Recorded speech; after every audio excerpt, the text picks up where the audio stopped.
Yeah, we seem to be live. All right. I think so. We're on the camera.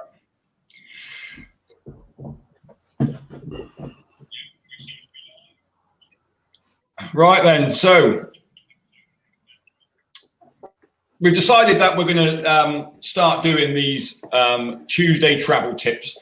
And it is a hashtag for Travel Tuesday. So we just thought we would embrace that, and as we're sat in the office and sat at homes, we'd do one of these a week and start looking at travel tips for either our trips or other trips that people might be on, and just give our advice, really, because we've done quite a lot of these trips. We've traveled quite a bit. So today I'm joined with Dave, one of our guides who's done quite a lot of our altitude treks as well. So we thought today, for the first one, we'd start talking about altitude. And when the Bucket List Company first started, actually, most of our trips were altitude-based trips. So we had, Tootcow, Everest Base Camp, Kilimanjaro, all of those sort of ones. And most of them were all altitude-based. In sort of over the last couple of years, we have started introducing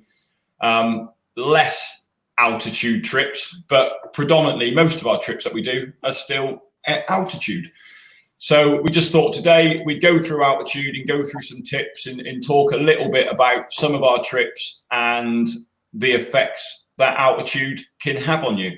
So Dave, do you want to sort of just start us off and talk about how altitude affected you the first time you did like one of the trips? Well, yeah, I mean, my altitude experience goes back to the Alps, really, some 10, 15 years ago. So I remember it vividly. If I start with my own experience, taking a high-speed lift at the Agreed Midi up to 3,800 meters, getting out and thinking I was going to climb a mountain from there. I was sadly mistaken. The altitude hit me really hard. I felt very dizzy. I'll be honest about this. For the first time in my life, I felt frightened because I've been so fit, and I could hardly put a foot in front of another, and I thought I was having a heart attack. And that was extreme. What I've learned since then, this is 15 years ago, and certainly on our tracks, is the most important thing is to gain height really slowly. Is to walk slowly, gain height slowly, and then you avoid the symptoms, and you're going to feel the altitude. So you always feel the altitude. It doesn't mean you're sick from the altitude, but you always feel it. So you get a slight headache, and you can feel your heart is beating faster. And when you're not used to it, it can make you a bit panicky, really. And I think the thing is that that headache, when it comes at 2 a.m, when your body's working really slowly and you're trying to sleep and you're in bed and you're alone, you think, though you're sharing a room, those kind of symptoms you really need to manage and try and get over as soon as possible. And there are techniques for doing that, which we'll talk about. But the shortness of breath, headache, and I've not had this, but others I know certainly have it. You can feel quite sick, and even be sick. Yeah, exactly. I think the thing with altitude is there's obviously the word altitude sickness is bandied around quite a lot, and people think if I've got a headache, I've got altitude sickness, but actually that isn't the case. And what you're kind of potentially feeling at that point is effects of just being at altitude. For example, on a Machu Picchu trip, you land in Lima, and then you spend a couple of days in Lima, and Lima is at sea level. And then you jump on the plane and go to Cusco, and Cusco's at 3,200 meters. So you're on a plane for an hour, you land in Cusco, you get off the plane, and instantly the air is thinner. You start to feel a bit queasy. You might start to get a headache, but that doesn't mean you've got altitude sickness. That just means you have the effects of being at altitude. You get this on if you go skiing for the first time, you get on a ski lift, you jump on the ski lift, go right to the top. When you get up, you're like, well, I feel a bit queasy at this point. Actually, it doesn't mean you've got altitude sickness. It is just the fact that it is an effect of being at altitude. And I mean, Paul's just asked a question here now on Diamox, and we'll come to Diamox in a minute and talk about Diamox, which is a drug that you can take that kind of can prevent altitude sickness. But obviously, for people who have never done a trek before at altitude, a lot of our treks, you think Kilimanjaro, for example, you start off at kind of 800 meters in Moshi, and 4 days later, you're at nearly 6,000 meters. That's quite a big jump if that is going to be your first trip into altitude. So at that point, hi Dec, how are you? Lovely to see that you're online and listening to the call. So Everest Base Camp, Kilimanjaro, they're all 5,500 meters, nearly 6,000 meter treks. Mount Toubkal is only 4,200 meters, but even then people can still get the effects of altitude at that point. And I think that's the thing that we need to sort of say is different, is when you've got effects of being at altitude, you kind of still can carry on at that point. The only cure for altitude sickness is to actually come down and come lower than you are at that point. So I think the important thing with altitude is to realize that actually when you are at altitude, it's not potentially altitude sickness you've got. It is just an effect of being at altitude, because the more you start panicking about it, the worse you're going to get. You're not going to enjoy your trip. Do I need to go down? And actually, that's not always the case, is it, Dave? No. I'm totally agreeing with you, Keith. Everyone that I've taken on a trek has experienced the effects of altitude, but they've not had altitude sickness. Yeah. And you learn to manage it. You learn to manage it. Obviously, the more treks you do, you're very used to it. But even on the trek, because we try to move as slowly as we can, you learn to manage it. Yeah, exactly. Yeah. That's the key thing, isn't it? Because obviously some treks, for Kilimanjaro, for example, you are on some of the Kilimanjaro routes, you're kind of, you're gaining 1,000 meters of altitude a day on Kilimanjaro. The recommended is kind of around 500 meters a day is what they kind of suggest is the sort of maximum you should go to acclimatize.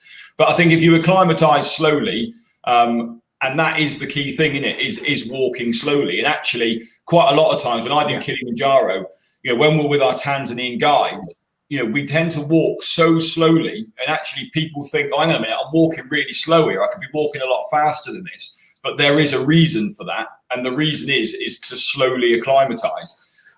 There's no point rushing on and finishing your trek by lunchtime, because that is going to make you feel worse in the long run.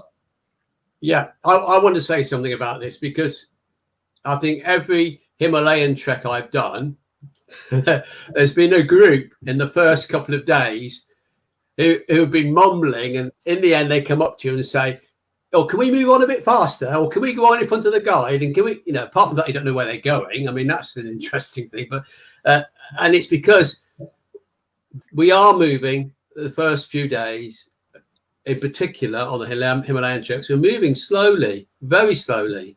And we're not, haven't quite got high enough the altitude to be hitting you, quite strongly. So people are thinking, oh, I can go on fast. And just like you say, and I think there were two reasons, really. One reason is, as you say, if you go too fast, your body hasn't got a chance to adapt. And we can talk about that as well, how we do that. But the second reason is what you're actually doing is training your physiology, your body, to walk at the pace that you're going to have to walk at when you do get up high. And that's, another issue is that I think we're really clear, and we help people as much as we possibly can, is that when you do get very high, over 4,000 meters or around 4,000 meters onwards, certainly, you can start walking too fast, then you're having to stop and you lose your breath. And then you start walking up again too fast. And really, you should be walking at the pace you were walking at just before you stopped all the time.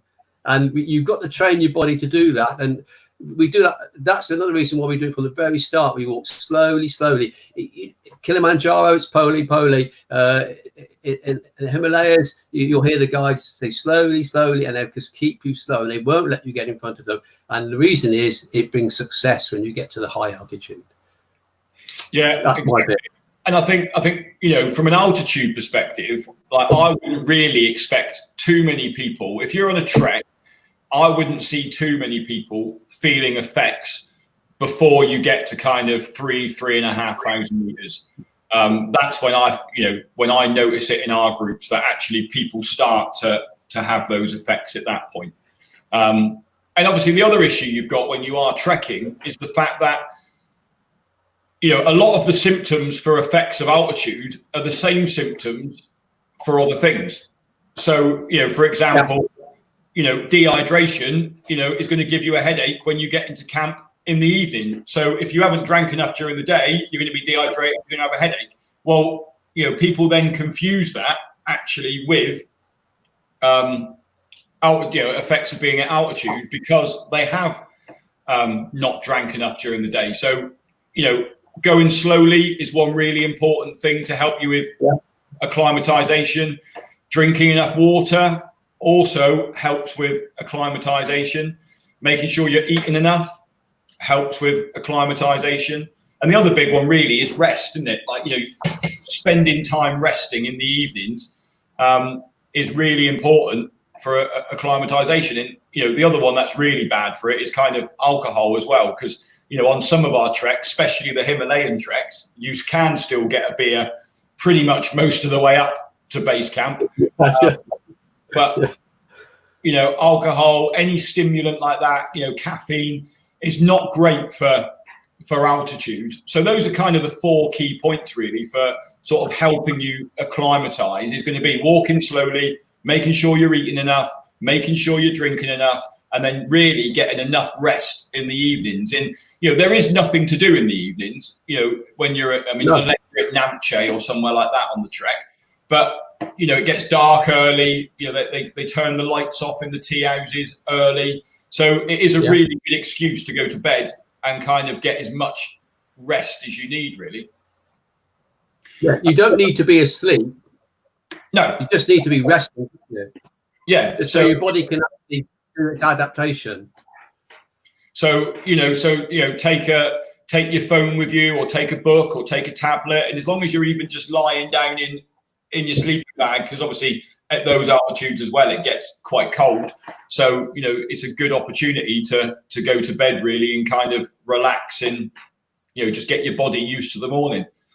Obviously, the other important one, Dave, as well is, the climb high, sleep low, isn't it? That's something that's quite important as well. That helps acclimatization. Yeah.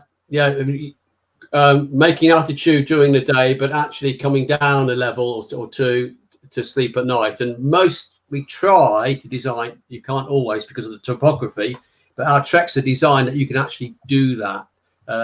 Certainly the beginner trek, the Tubcal trek is perfect in that respect.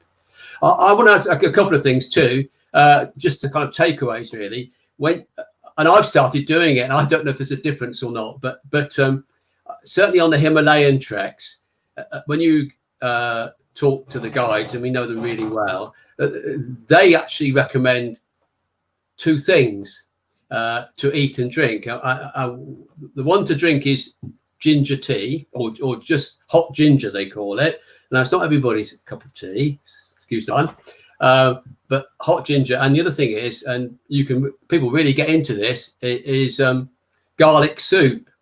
Now, both of those are allegedly have a stimulant effect on the body in the sense of metabolism and actually helping your body adapt to altitude. Now, I don't know the science behind it, but I've become a devotee of ginger tea and garlic soup. And I know my last Himalayan trek, people tried garlic soup, and that's all they wanted to have every night. So there you are. It's a couple of little extra local things there for you. Yeah, I think, I mean, it does affect me. You know, one of the things that affects me at altitude is a lack of appetite. That's kind of the one effect that I get from being at altitude is a lack of appetite. And I think, you know, depending on which, I mean, Himalayan treks are great for a lack of appetite because every evening you get to choose your food from a menu. So therefore, you know, whatever you feel like eating, you can order and eat it. Whereas, you know, that's not the same realistically on like Kilimanjaro treks where they cook one meal for the evening and that's what you get. I mean, it's a running. Hi, Rowena, how are you?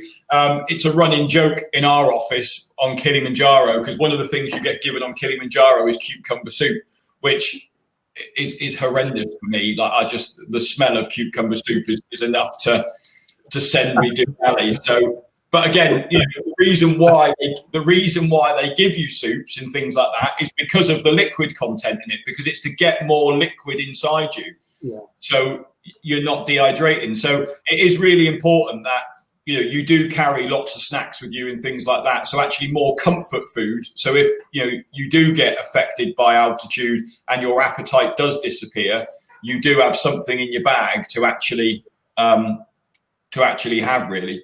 And I think, you know, like Dave was saying earlier, it is we do think about on our treks, you know, the effects of the altitude because, you know, a lot of people offer a Toopkal trek where it's a 2-day trek. You know, you start at Imlil, you go up to the refuge, and then you're straight back down again. Well, Imlil's at 1,700 meters, and the following morning you're at 4,200 meters on the summit. You know, so that is a massive altitude gain within 24 hours. And, you know, people do struggle when they do a 2-day Toopkal trek.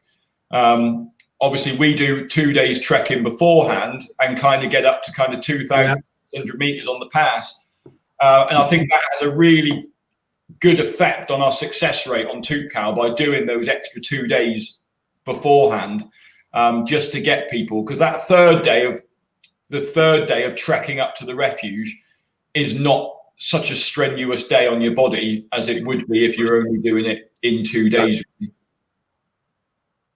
No, I think there's a psychological effect as well of doing those 2 extra days as well, because you're actually climbing through high hills, foothills, overpasses, and you know, as you say, physically and mentally, you're preparing yourself for the day when I'm actually going to go up and climb really high. So I think it's a good thing.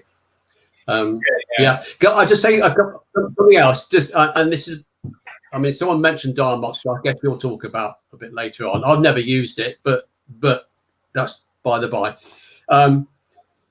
One of the things that an effect of altitude is certainly when and it's 3,500 to 4,000 upwards. So I'm talking about the higher treks. So, you know, when you're going up to 5,400 meters, 6,000 meters, is at night, certainly around 2 in the morning, because your blood is adapting to the altitude and you're creating more red blood corpuscles. Your blood is getting thicker in effect.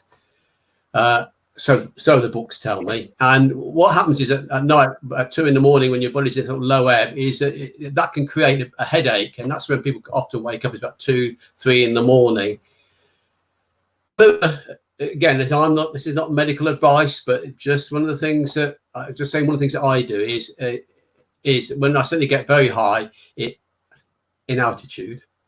When I get very high is before I go to bed. Just before I go to bed, I either take half an aspirin or I take a paracetamol. Now it depends on what people take. Some people take nothing, but the paracetamol will kill the pain. And the principle with the aspirin, if you take the aspirin instead of the paracetamol, is that it thins the blood, so you actually haven't got that same effect going on.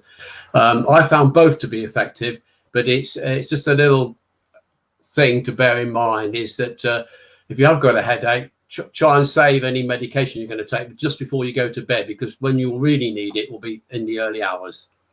Yeah, no, that's great.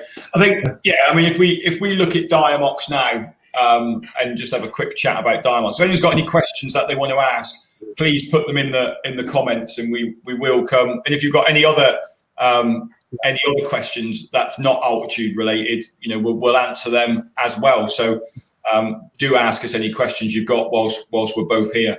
But Diamox, there are, they have done studies on Diamox that it helps prevent altitude sickness.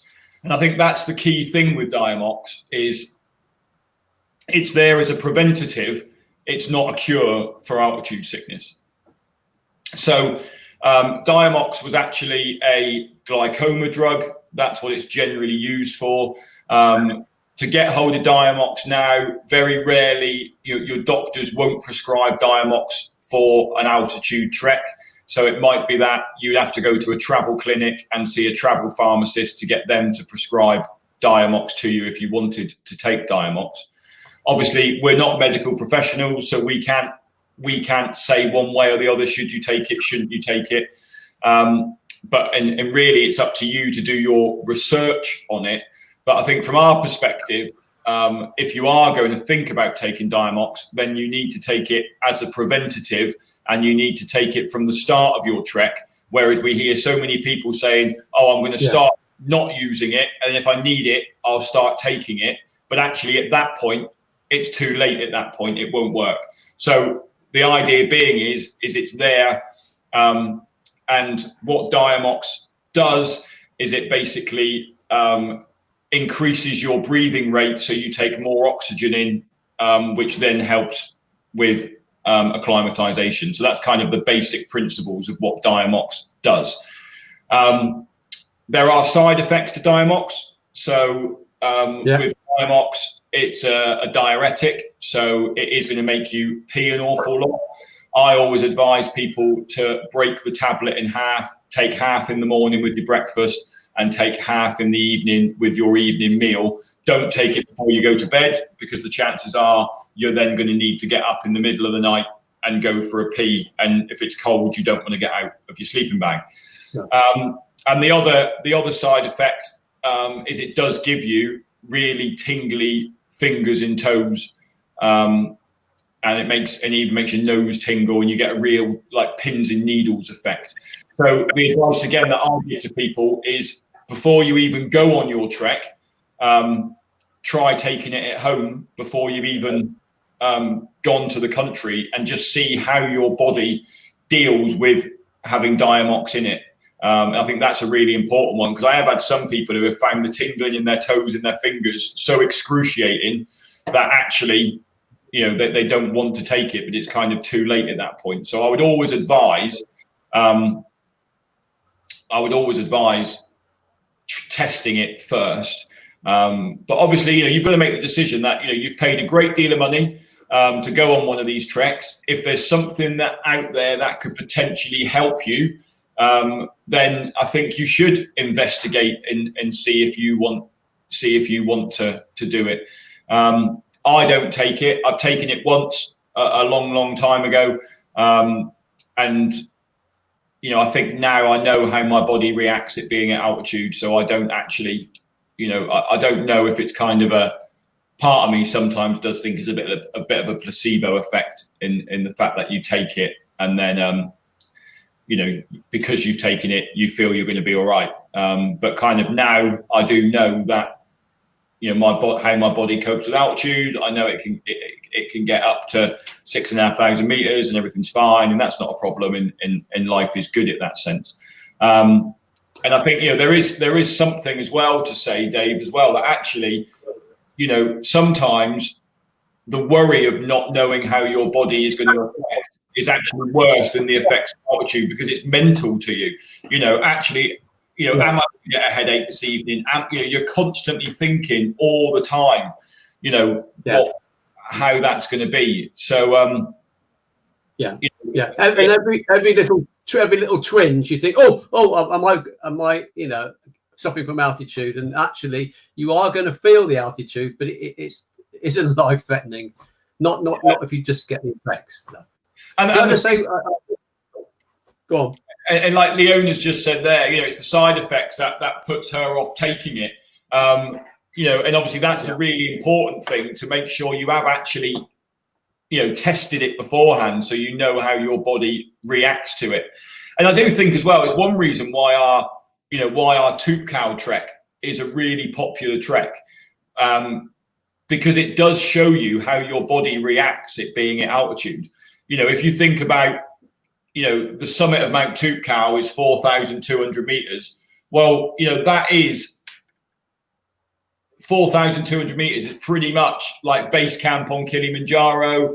It's not too far off, the final stages of Everest base camp.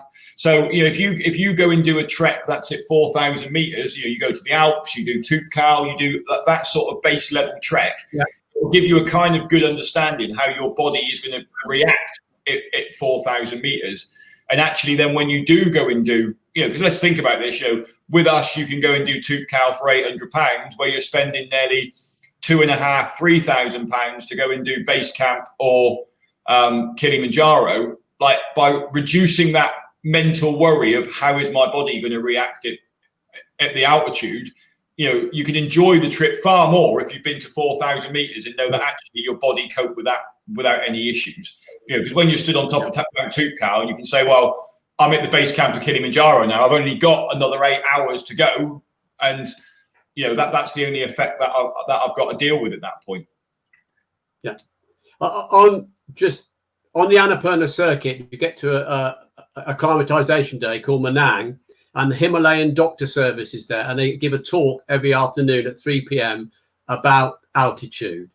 International doctors host it, so they're there, and they talk to, and everything we've just talked about, they talk about, and to underscore this about going slowly, drinking plenty, not thinking I'm going to put a little sprint on, all those sorts of things. But one of the good piece of news is, and this is for the older trekkers amongst us, includes me, is that over the age of 50, the effect of altitude is less on the human body.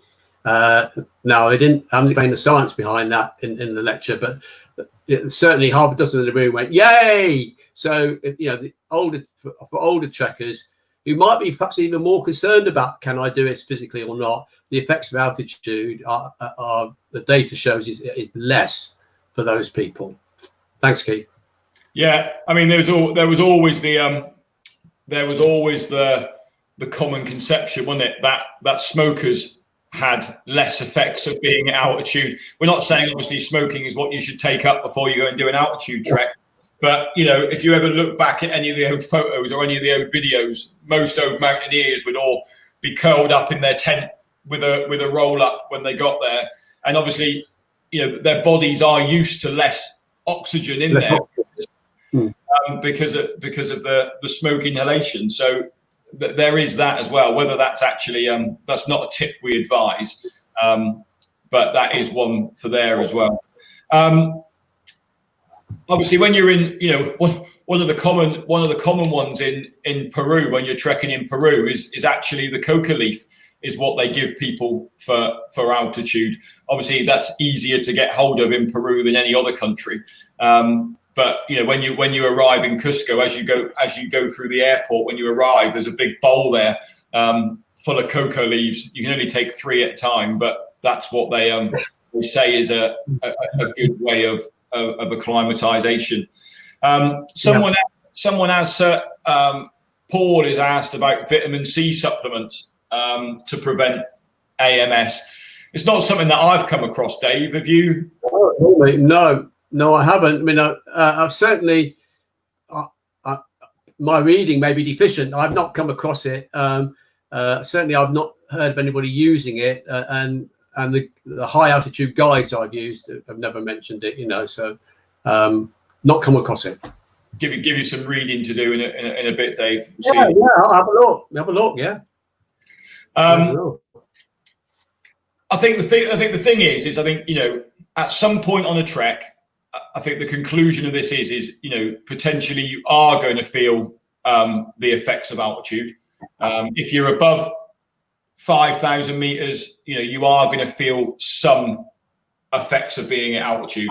And I think, it's how you deal with it really is the key thing. And I think if you've done all the right things So you've acclimatized slowly, you've drank loads, you're well fueled up on food, and you've been resting fine.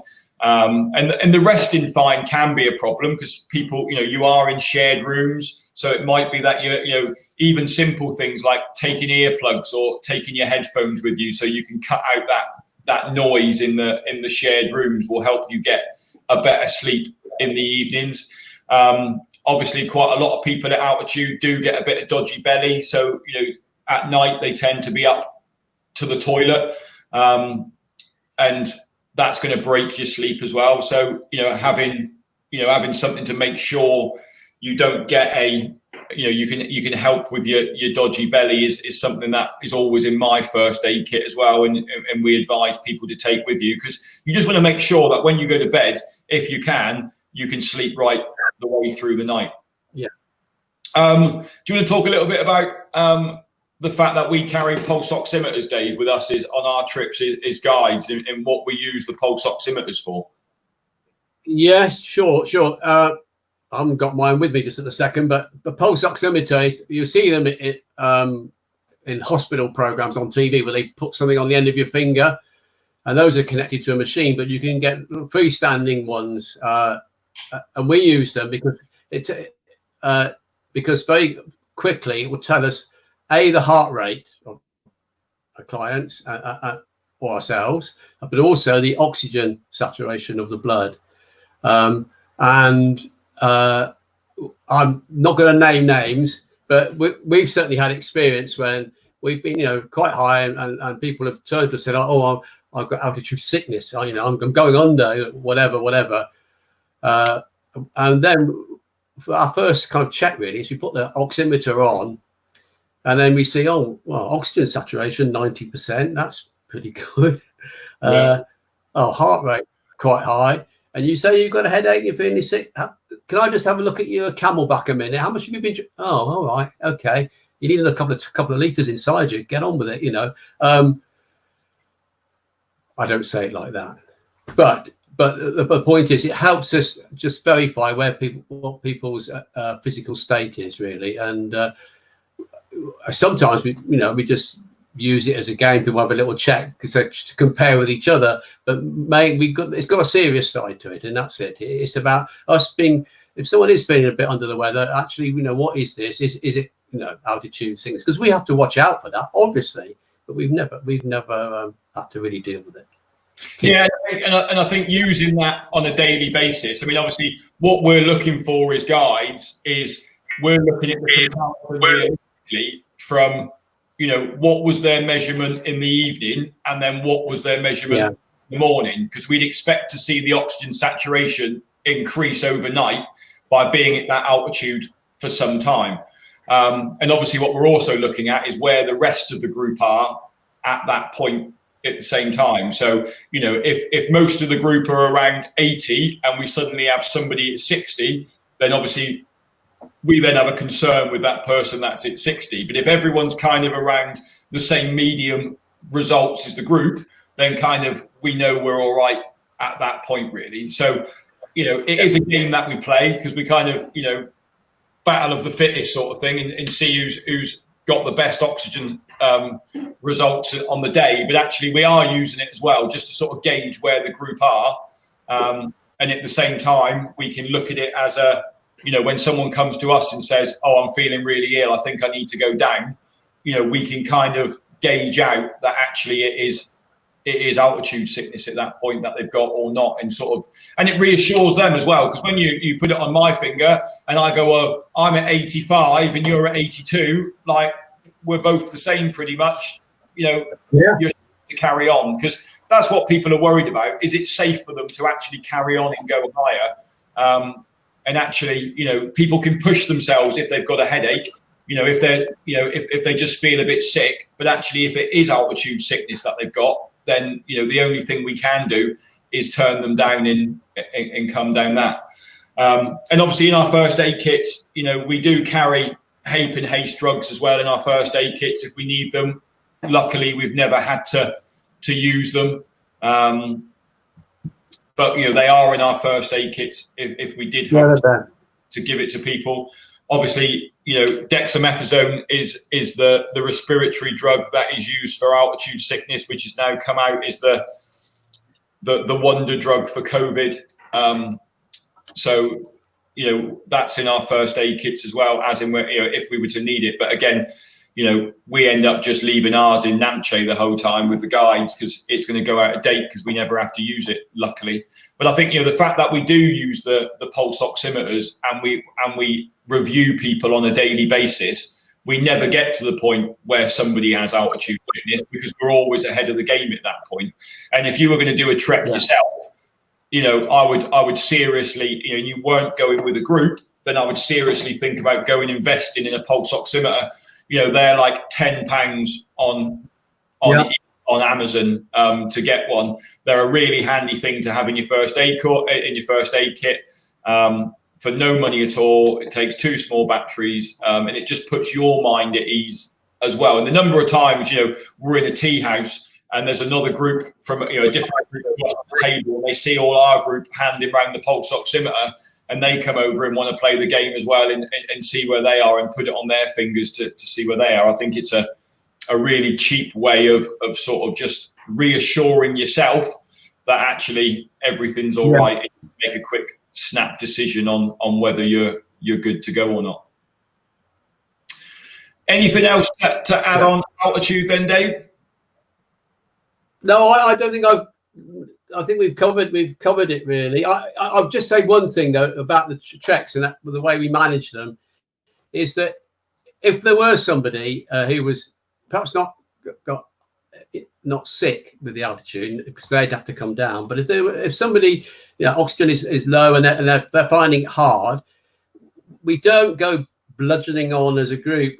We always have plenty of guides with us, and certainly my experience is, and under my direction and your direction as well, Keith, is that a guide will stay with somebody who's feeling a bit rough and needs to walk slower, and actually walk with them maybe a bit behind the group or with a couple of others and bring them on. So we really do not, because of altitude, have a mentality of we're all going to go up there as a big group marching on in front. There could be subgroups or a couple of people who perhaps just walking with the guide and taking it a little more slowly. There's always plenty of time. Yeah, I think the other final thing for me, I do get asked quite a bit about these altitude masks that you can buy. I've never used one. They basically, as you're walking at sea level, they will reduce the air in. So basically, it gives you the effects of being at altitude, but it only really brings you up to kind of 3,000 meters in altitude, where actually people don't really get too many effects at 3,000 meters. So I don't really think it's worth training with one of those masks on. If people are worried about altitude, there is the Altitude Centre in London, and you can go. I think I'll find it in a second and just post a link onto the group. But they will do an altitude test. Let me just find the link and I'll put it in the comments. They will come in, you can go and do a test, and they can basically take your body to 5,000 meters.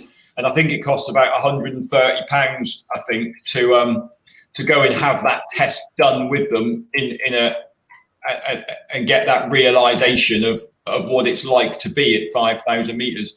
So if you did want to go and sort of wonder what it was like, then that could be a good option for you to go and do that. But I've just put a link in the comments to this video, so you can have a look there if you want to.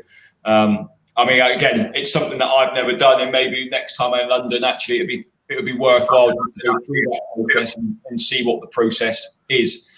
There was just one question from Deck, which was not altitude related. Yes. Talking about the Sahara Desert, which is any altitude. But it was just about boots or walking trainers, Dave. I'll hand it's flat on that one yet. But your thought walking boots or trainers for the Sahara trek. I'm gonna be quite clear about this, I think, because I saw an incident that made me think. Not ordinary trainers. You are going to be walking over some stony desert, and there are also things in like fossilized bits of twig and stuff sticking out of the ground in some places. And ordinary trainers, you could easily pierce them and pierce your foot. Robust, if you like, climbing trainers. I wear sporty shoe kind of thing. Yeah, approach shoes, that kind of thing. Not ordinary trainers, but approach shoes, that kind of thing. Absolutely perfect for our Sahara trek.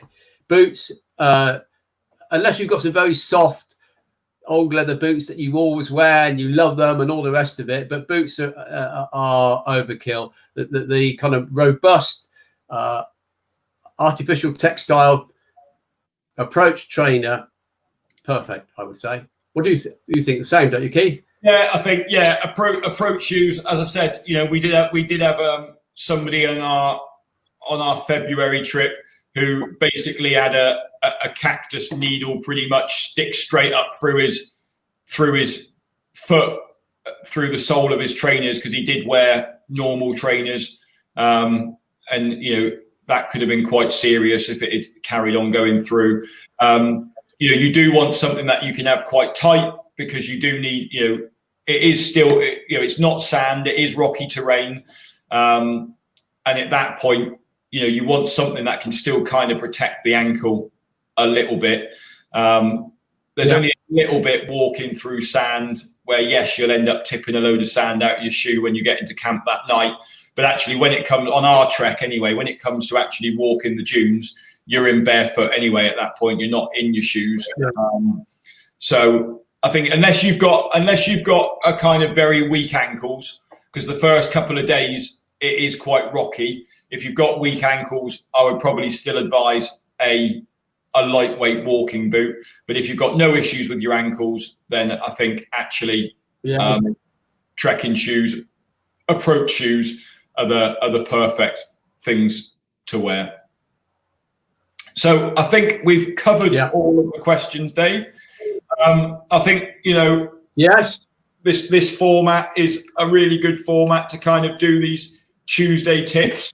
And we'll just pick a topic every week, and we'll go through it every week, and people can go back and watch the videos if they've missed it, because obviously at the minute people are still working from homes or whatever. But we'll keep doing these Tuesday videos. So we'll see you next Tuesday. Thanks a lot. Yep. Cheers.